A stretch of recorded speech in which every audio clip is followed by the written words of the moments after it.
In this video, I'm going to show you how to use the List Rollup Schema Designer to create a rollup of all the active tasks in the site collection assigned to the logged in user. And then I'm going to show you how to display that rollup in a data viewer web part. The rollup is going to be an auto-discover rollup. So that means that if new tasks lists are created in the site collection tomorrow, tasks from that new list will be included in the rollup without me having to edit or do anything to the rollup or the data view. I'm going to do this in my SharePoint 2013 environment. The version of List Rollup that I have installed is 60.0.113. The version of the data viewer web part that I have installed is 30.6.110. I'm going to go to a page on my, this is the root site of my site collection, and I have a page where I have the List Rollup Schema Designer installed. I'm going to just click on New Schema there, and we'll build the schema first. There's several steps to building a schema, as you can see. The first one is to select the aggregation service. By default, it shows SharePoint Aggregation Service selected. This is the one I want because I'm rolling up items of the same type. They're tasks. If I wanted to roll up items of different types, I might choose the Bamboo Aggregation Service. Next thing I need to do is configure the discovery mode. As I mentioned, I want to auto-discover new tasks lists. So what I'm going to select is automatically find lists in subsites. I can do that since I'm at the root site of my site collection, so actually finding in subsites or in the site collection is kind of the same option when you're at the root site of the site collection. So I'm going to click that and choose to save. The next I need to do is select the list. This list is going to be what I refer to as my master list. It's going to be what the List Rollup uses to find other lists of that type. So what I'm going to do is on the current site where I am, the relative notation for that is /. By default, all the lists are shown here, so I'm just going to go choose my tasks list. If I put in another URL, I would have to click Load List to load the list from that site. So I select Tasks and click Save. As you notice, as I set all of these things in this middle column of the Schema Designer, I see what I've set so far. Next, I'm going to include that task list in my rollup. If I wanted to roll up tasks across site collections, I may go select a second list in another site collection and add it to my rollup as well. But in this case, I'm just doing it in this one site collection. Next thing I need to do is specify which columns I want to include in the rollup. If I wanted to be lazy, I could just click this double arrow and include everything, but I would recommend not doing that. You should only include the things that you need because including more takes longer, so it might impact performance. But I'm going to include %complete. I'll include assigned to just in case I need to troubleshoot, although I don't intend to display assigned to because it'll always be the same person. The description, the due date,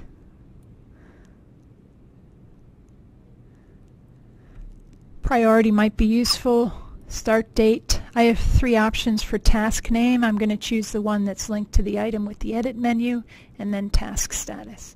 So I'm going to move those over to the right, and then I'm also going to choose list name and site name because I want to list those in my rollup as well.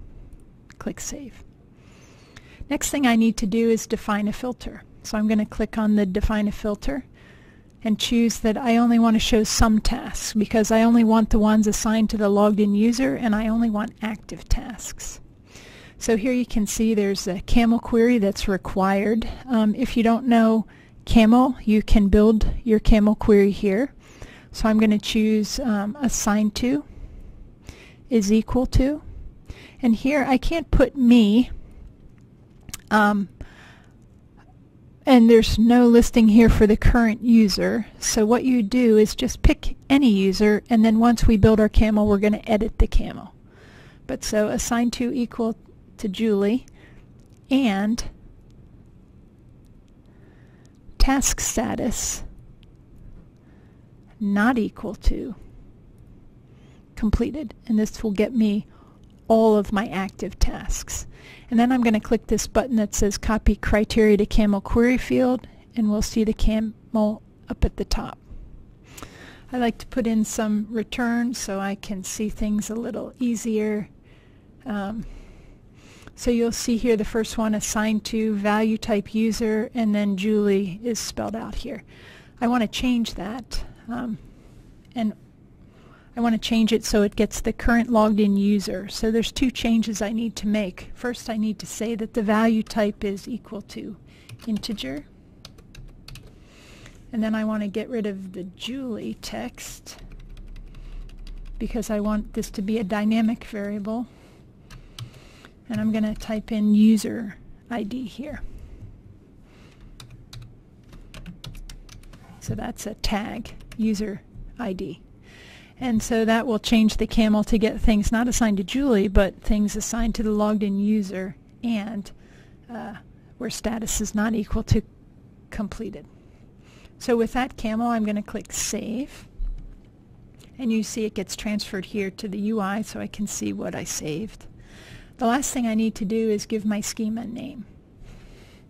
So I'm going to call it active tasks assigned to the current user, and click Save. If I want to, I can preview that roll-up just to make sure it's getting what I think it should get. So if I click Preview, you'll see it gets a few things. It's not going to get everything that meets that criteria, but it gets me just the top few so I can make sure it's getting the things that I expect. So I see things assigned to Julie. Here's a task that's assigned to multiple people, but one of them is me, the logged in user. Status, I don't see anything equal to completed, so that looks good. So next, I'm just going to create my schema. So I'll create, or if I were editing, it would update my existing schema. Then I go back to the schema designer.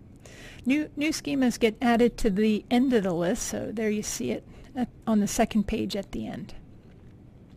Next, I'm going to create my data viewer to display this schema. So I'm going to go to Site Contents, and I'm going to go to my Site Pages library. And from the Files menu, I'm going to choose to add a new web part page. For that web part, I'm going to call it My Tasks. That layout is fine for me since I'm only going to put one web part on it. I click on Add a Web Part, and I choose the Bamboo Solutions category and then the Data Viewer web part and click Add. Then I edit that new web part. I'm going to change the title because the title by default is Bamboo Data Viewer web part. I'm going to call it My Active Tasks. And then I'm going to click Data Viewer Web Part Settings. When the settings dialog appears, I'm going to choose the data source is a list rollup. By default, it's a SharePoint lister library. Once I choose List Rollup on the left-hand side, this Bamboo List Rollup option will become enabled. I'll click it, and this is where I choose I need to point to the schema that I just created. So I'm going to put in the relative notation for the current site, which is where I defined that schema. Click Load List Rollup Schemas. And they're going to take a few seconds to load. Once they're loaded, I'll see the list here. This list is in alphabetical order, so my active tasks assigned to the current user is at the top. I choose that. It's going to load all the columns that are defined in that roll-up schema. And then I can click Column Display Settings. Here I see all the columns that I included in my roll-up, and now I want to define which ones to display in the data viewer. So I'm going to display my task name. That's going to be first. Then task status, I'll put that second. Due date will be third.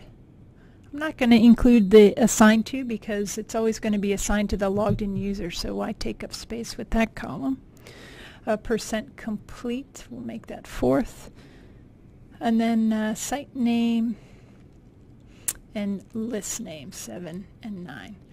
Then I'm going to click the box to set column width because I want to set a feature of the data viewer to allow the end user to change the column width dynamically if they want to. So I need to check that to allow that feature, and then save and close. I can come back and change the column width if I want to later. The next thing I'm going to do on this list roll-up settings is just set the sort order. So I want to sort by due date, and I want the things that are due first to show up at the top of the list, so I'm going to sort them in ascending order. Next, I'm going to go to conditional formatting because I want to show overdue tasks with some kind of a highlight. So I'm going to click on Add a Rule in the conditional formatting page, and the rule will show up, and I'm going to say the rule is going to be due date is less than today. So you use a today variable just like you would when you're filtering a SharePoint list view. And then I'm going to click the edit right next to sample so that I can specify what the text is going to look like. So I want it to be bold and 10-point size. I'll click OK. And then I need to add a second rule for the things that aren't overdue. So they kind of show up the same size but a different color. So my second rule is also going to be due date, but it's going to be is greater than or equal to today. And for that, the format is going to be, instead of red, I'll pick green. I'm going to pick bold 10 also, so you'll see they kind of look the same. The last thing I'm going to do is in general settings. I want to turn on some of these interactive options for my end user. So the one is allow columns to be resized. That's why I set the column width checkbox in the column dialog. I want to allow filtering, sorting, inline editing, and then also when this comes back, I'm going to click Edit in Datasheet. So inline editing and Edit in Datasheet gives my end users some easy ways to edit those tasks. I'm going to let them print, and then I also want them to be able to export to Excel if they want to do something with Excel. So I'll turn that on, and when that enables, I'm going to click the box that says Export with Data Formatting because that's nicer than no formats. And then I'm going to click Save and Close. Save and Close is going to close this settings dialog box with all my settings saved. And once the settings dialog closes, I'm just going to click OK to close the WebPart tool pane. And then I see my configured data viewer, so I'm going to click Stop Editing on the page ribbon. And then at the top I'm just going to click Browse to close that ribbon altogether. And there you see my data viewer. I'm logged in as this current user, Julie, so all these tasks are assigned to me. You can see my due date, conditional formatting. Red if it's overdue, and green if it's due sometime in the future. And you don't see any tasks here that have a status of completed.